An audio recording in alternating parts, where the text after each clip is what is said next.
Olá pessoal, espero que todos vocês estejam bem. Na videoaula de hoje, nós vamos compreender algo que é muito importante no aprendizado de qualquer instrumento, que é a postura, ou seja, como segurar o instrumento. E vamos ainda fazer nossos primeiros movimentos com a mão direita, explorando o som do instrumento, por enquanto com as cordas soltas. Vamos nessa?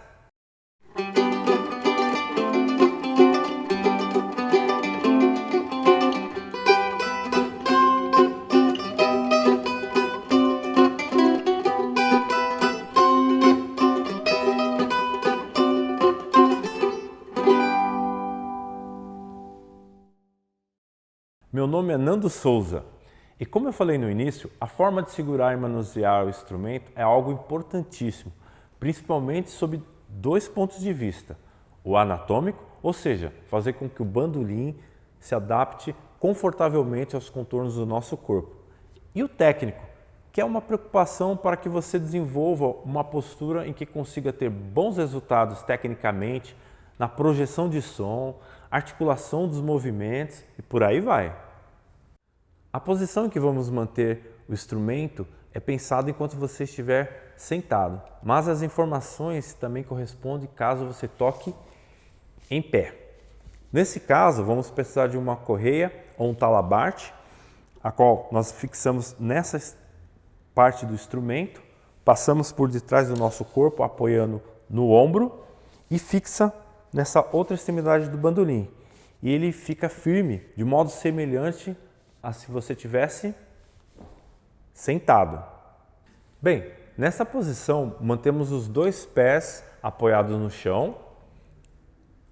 O instrumento se acomoda na nossa perna, deste modo, com o braço do bandolim levemente inclinado. Coloca-se então o antebraço direito aqui, mais ou menos nessa parte onde prende as cordas. Fazemos então uma pequena pressão para fixar o bandolim junto ao nosso corpo. E apoiamos o braço dele com a nossa mão esquerda entre a junta do dedo indicador e do polegar. Dessa maneira que se acomoda os dedos, deixando sempre os dedos arqueados, essa forma arredondada, sem puxar para trás, assim dessa maneira deixando os dedos esticados, mas mantendo assim arqueado. Cada um dos dedos da mão esquerda recebe uma numeração. Então, o dedo indicador é o número 1, o dedo do meio é o dedo 2, o anelar o 3 e o dedo mínimo o 4. Então, repetindo, dedo 1, 2, 3 e 4. Ao tocar sentado, deve-se ter atenção para não abaixar dessa maneira, aproximando o peito da perna, pois além de inadequada, essa posição pode te deixar corcunda, ou seja, com uma deformidade na coluna vertebral. O ideal, então, é que a sua coluna esteja ereta, se não totalmente, ao menos não tão curvado. E agora um detalhe bem importante: como segurar a palheta. Na aprendizagem do modo de tocar um instrumento, vamos nos deparar às vezes com conceitos que são atribuídos como certo ou errado de se fazer. Em outros casos, como evitáveis de se fazer por algum motivo, e ainda situações de adaptação ou meramente o gosto do instrumentista.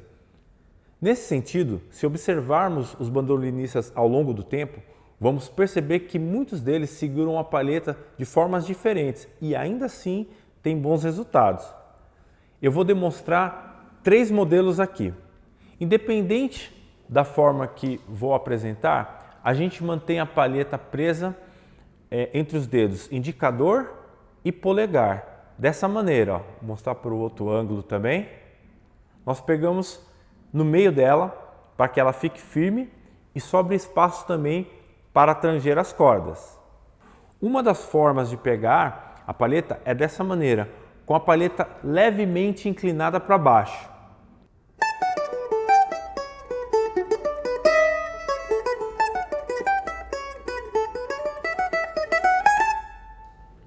Uma outra forma nos remete ao termo penata, que vem de pena, pois quando as cordas dos ancestrais do bandolim eram feitas de tripa de animais, se tocavam elas com penas de fazão, um tipo de ave, porque as cordas eram mais delicadas. E a pena também era utilizado para escrever, então nós segurava dessa forma, né? Então, como consequência, a forma de segurar a palheta na época seguiu esse modelo, que alguns consideram como natural. Eu também vou tocar, segurando dessa maneira, um trechinho de alguma coisa aqui para vocês.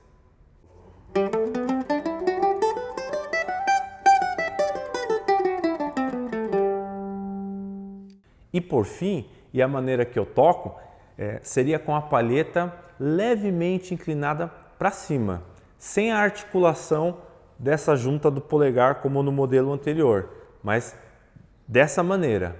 Eu também vou tocar um trechinho aqui para vocês verem.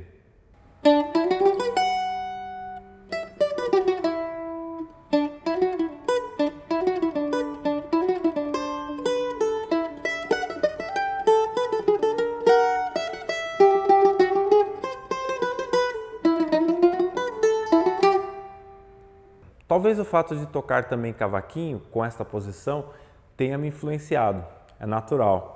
Mas alguns músicos que usam quase que exclusivamente o bandolim mesmo, também usam assim, como por exemplo o músico carioca Joel Nascimento. Cabe lembrar que aqui entra a questão do gosto, da adequação e do resultado sonoro que agrada a cada músico, sendo apenas prudente tomar cuidado para posições evitáveis, como por exemplo segurar a palheta com 3 dedos, entre outros hábitos que podem não ter um bom resultado. Bem, depois de você ter visto na aula anterior um pouco da história do bandolim e suas partes, hoje vimos sobre a postura correta. Vamos então aproveitar essas orientações que vimos até aqui e praticar nosso primeiro movimento de palhetada com a mão direita, explorar o som das cordas soltas do bandolim. Do grave para o agudo, ou do quarto par para o primeiro, nós vamos fazer, lembrando então que consideramos como um instrumento que tem a função de 4 cordas, apesar de possuir outra, porque são cordas duplas. Como é comum no ensino de alguns instrumentos de corda, no começo, nós trabalhamos as funções das 2 mãos separadamente, para depois juntarmos as duas. Por exemplo, no estudo de violão, muitas vezes o aprendiz dedilha nas cordas do violão com a mão direita, entende essa função e depois junta com a mão esquerda para fazer os arpejos, os acordes. No violino, o estudante perpassa pelas cordas, tocando cada corda por ângulos diferentes, né? Trabalhando bastante a mão direita e o arco. No nosso caso, nós vamos usar a mão direita com a palheta, não com arco, não dedilhando, mas com a palheta. E vamos fazer os seguintes movimentos. Com o braço encostado na lateral do bandolim, como eu tinha dito antes na parte da postura, vamos articular a palheta para cima e para baixo em cada corda, tá? Sem o movimento do braço, mas apenas essa articulação do punho, tá? Com uma abertura não muito ampla, bem fechada. Vamos fazer 2 movimentos por tempo em cada par de corda, começando pelo quarto par até o primeiro, assim.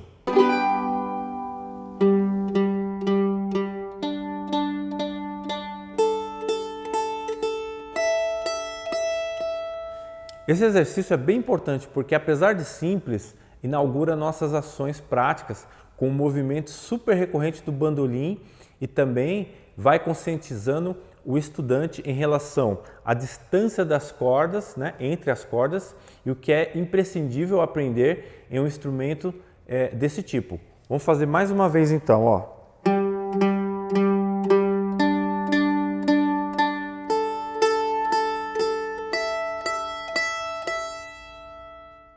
Bem, chegamos ao final da videoaula de hoje, espero que vocês tenham gostado, aproveitem o conteúdo, também vocês podem ver quantas vezes você quiser, ver, rever, tá? Compartilhem, curtam, acompanhem os nossos próximos vídeos e até a próxima!